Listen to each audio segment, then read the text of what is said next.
What is going on? In the Western world, the suicide rate is 4 times higher than in developing nations. We thought we made life easy. Maybe we made it too easy. Maybe we've gone against nature. Does civilization infringe on our instincts? Is that the cause of this mental health crisis?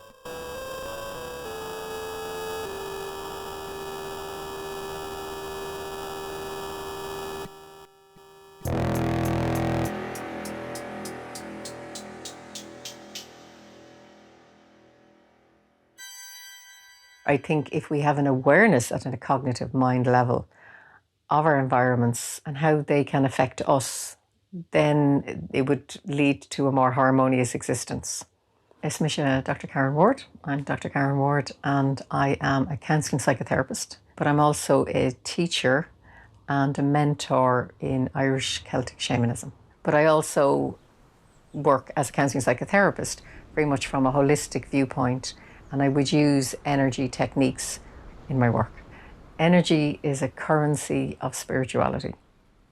Increasingly over the years, I've found that counselling psychotherapy clients come in and they want to harness their spiritual side or their energetic side in working through whatever issue they have. Psychotherapy and counselling, it's relatively new in the grand scheme of things. It was very led by the cognitive abilities, how we think, brain orientated, how we feel, emotions. And it's only in the relatively recent years that the body has been added in, and most importantly, the energetic spiritual side. People who are wise will check in with a counsellor or a psychotherapist or a psychologist, recognising there's something up here and I need help with it. If I was to make an observation, they're usually ones who have come away from the connection with nature, and we could add in their animal nature. So what is your animal nature? It's recognising the rhythms of life. It's recognising that within our physical form, we receive constant feedback, biofeedback. It's not all brain related.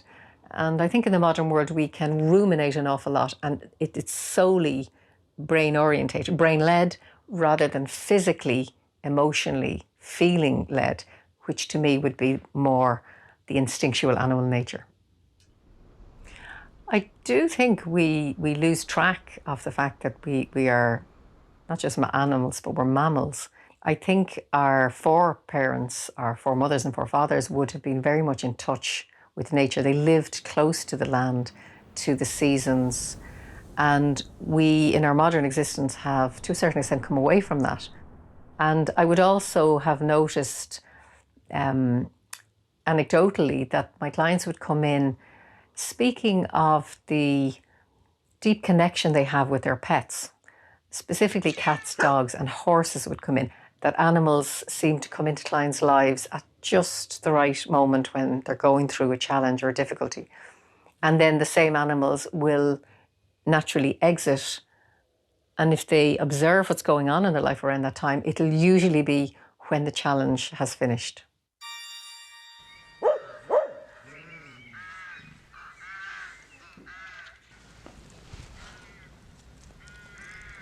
It's not so much people have made it. I think society in general, with the technology that's out there, has come into people's lives, because we need technology now, you see, to do everything.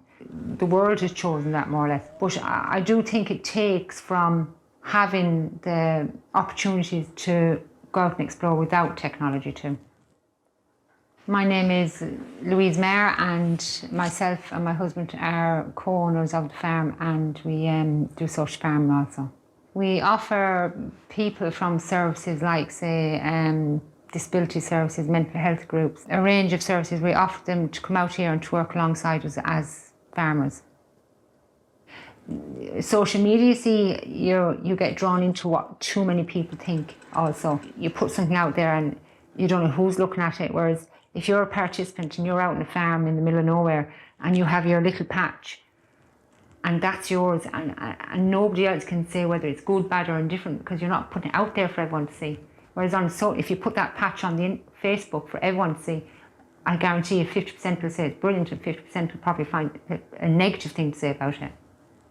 You can get adrenaline, say, and the participants would, and ourselves would, from completing a project. Like, say, if you want to dig this patch here and you have it done and you have it all weeded and it's all lovely, and it's a brilliant feeling. Your instincts then would be to feel proud, happy, achievement. Whereas if you do something and it doesn't come out right, it's easier to run away from it, say your flight instinct, whatever it is. You would go away, maybe not come back to it. Whereas with the participants, if you have to start something and let them see the finished product of what they've done, and it gives them a sense of achievement of even to belong in or to be a part of that. It's a great sense for them, and I feel very privileged to be able to help them get that sense of achievement. It's wonderful to see. And it might be only something small, but it's huge to them.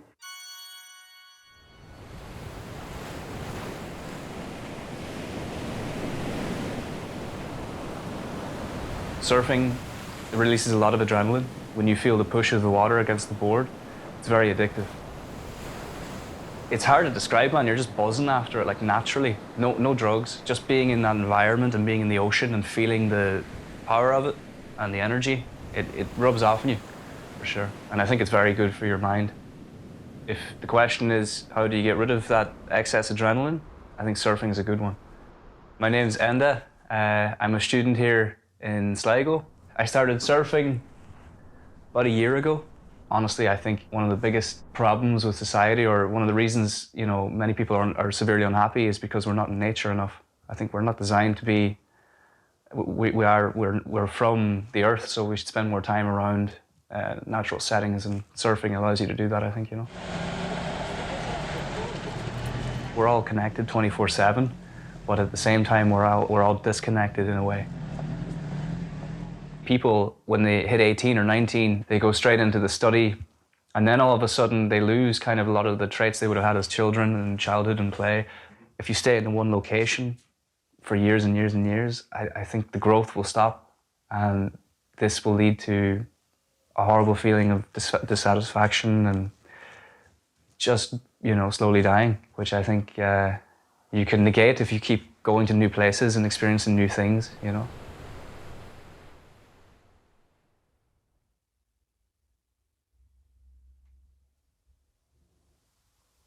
Yeah, I mean,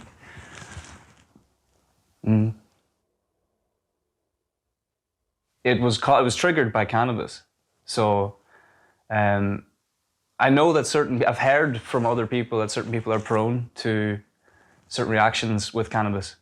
And I had a psychotic episode, I would call it, for sure. I had anxiety as a teenager. But what's interesting is when I smoked this joint, the anxiety in my mind from when I was a teenager, it all came back, and it was triggered by that. And that it fucked me up then for a long time. It was really weird. Like, I woke up the next day after the event, and it was, is this real? Like, what is real? All these weird questions, and it messed me up a bit. But like, to deal with that, I got seriously into weightlifting and powerlifting. And I won the competition there a couple of weeks ago, which I'm happy about. I don't think that would have been possible the way I was going, and it wasn't sustainable. Yeah, I'm actually grateful that it happened. It was horrible, but it's a good thing that it happened, I think. A dog's paw is not built for broken glass.